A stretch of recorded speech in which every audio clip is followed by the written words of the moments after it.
Hi folks, I'm the Bald Guy, and these are Bald Guy Basics.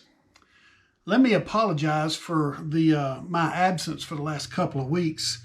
I had to have some surgery, so my voice is still a little weak. I'm still in my comfortable house clothes. The surgery was on my sinuses. I've had this, now this was the fourth time, so still kind of in recovery. So I'm not going to be doing anything to produce particulate today, any sanding or anything. But the stock refinishing video that I just posted, which I actually did the work before the surgery, and then I've been in recovery for a week, so I haven't worried about editing, so I finally got it posted.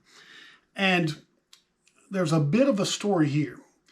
The process that you saw was only one of two jobs that I did. I actually tried twice to finish the stock.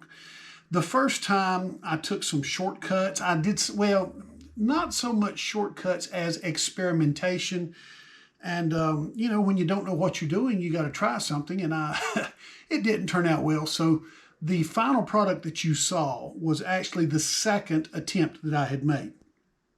However, during the first attempt, and all this footage kind of was not used, it got cut from the video that I posted recently. I made a jig for holding a rifle stock. Now, you've seen me, I've got a chain up here just out of sight, and I keep a wire, which is also up here out of sight, that I can hang a rifle stock from, and this is my sample imaginary rifle stock. I took an eye screw, a screw with a little round end on it, like you would use to when you hook a screen door, and I ran it in where the butt piece of the stock had a screw hole, and I could hang it from there. But there are occasions, and everything I was doing staining, I was running it down, but there are occasions when I needed something like a gun vise type thing. And one of those videos you saw, I actually was laying the stock on my sandbags, which are for zeroing a scope. They're for target shooting. But I saw how to make a jig, and this jig consists of two pieces of wood. A 2x4 that's about this long, and I've got a shelving board, a 1 by, I'm not sure if it's a 1x6 or a 1x8. It's a 1x6, which means it's 5.5. And all I've done is screwed the 1x6 into my 2x4. Now, what I also did is I ran myself a screw, a wood screw, through. So, very simply, what I can do is screw that into the same hole on my on the butt of the stock where the butt plate would go, and then find a dowel. I didn't have a dowel of the proper length, but I had a pencil. You put the pencil in, and usually there's a takedown screw, a barrel screw, midway up on the forearm. So I screw this in back here, put this into the screw hole for the bolt screw, the takedown screw, and now I have a jig where my rifle stock is relatively safe, stable, and I can use both hands. Like I said, I'm not going to drill this thing out, but every one of you, if you have any scrap lumber, have something you can make. So it's a really handy thing to make for yourself when you need to have hands-free ability to not just to manipulate the stock, but whether you're brushing on stain or oil or finish, it's a really nice thing to have. Now for me, the hanging it from the ceiling worked as well, if not better. It certainly made it easier. Here's my wire. Now the bad thing about the wire, you got to be really careful with this. I dropped my stock and broke it.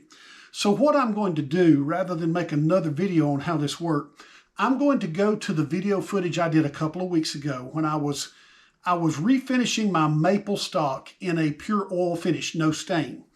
And I'm going to show you the footage I had when I put this in. So it'll only be one segment of that particular refinishing job. But it's a pretty handy thing to have.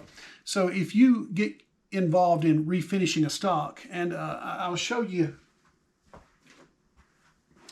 where this is going to come in handy. A fella a couple of weeks ago actually gave me a broken old shotgun. It's a gun that will never fire. The bolt literally fell apart, but an old bolt action shotgun. But if you look at this thing, I'm sure even on the camera, you can see it's broke here, it's broke across here, there's another crack here, and there's a crack here. I am actually going to use this to practice on. So what I'll do is I'll screw it in here. I will take my pencil and it will prop just like so. And that may make a future video, but what I want to work on is once I get it glued is experiment with some different finishes, different stains, different oils, and that will help me in a future endeavor not to mess up a much more usable stock. But let me switch out of this video and I'll give you that one short segment on how to attach this and see what you think. And if you get into finishing a stock, it might help you. Remember to subscribe, remember to hit the notification, and remember that sinus surgery is no fun. I'm the Bald Guy. See you soon. One of the things I learned in my last effort was the necessity for having an extra set of hands. And I didn't want to spend any money. You'll be surprised how little this whole process is going to cost, with maybe a couple of exceptions. Exceptions being equipment that I already have. But what I chose to do is to make myself something of a stock vise. And I looked at someone else's efforts and simply came up with this. I had a shelving board, which is 1 by 6 or 8, I guess, maybe a piece of old decking board.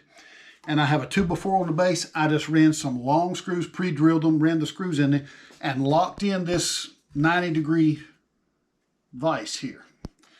Then I drilled a hole and ran a screw into my stock in the pre-existing holes. I'm not making any new holes in my stock. And then I need something to support it. So what I did is here in the middle, I found a pencil. I can insert this pencil into the hole that's in the where the takedown screw is, and it supports the weight of the front of this thing. So now I can work on it at least in this upright position. If I'm going to turn it over, I'll have to make some other adjustments. But it's a pretty handy thing, and even with that being said, I can turn this thing over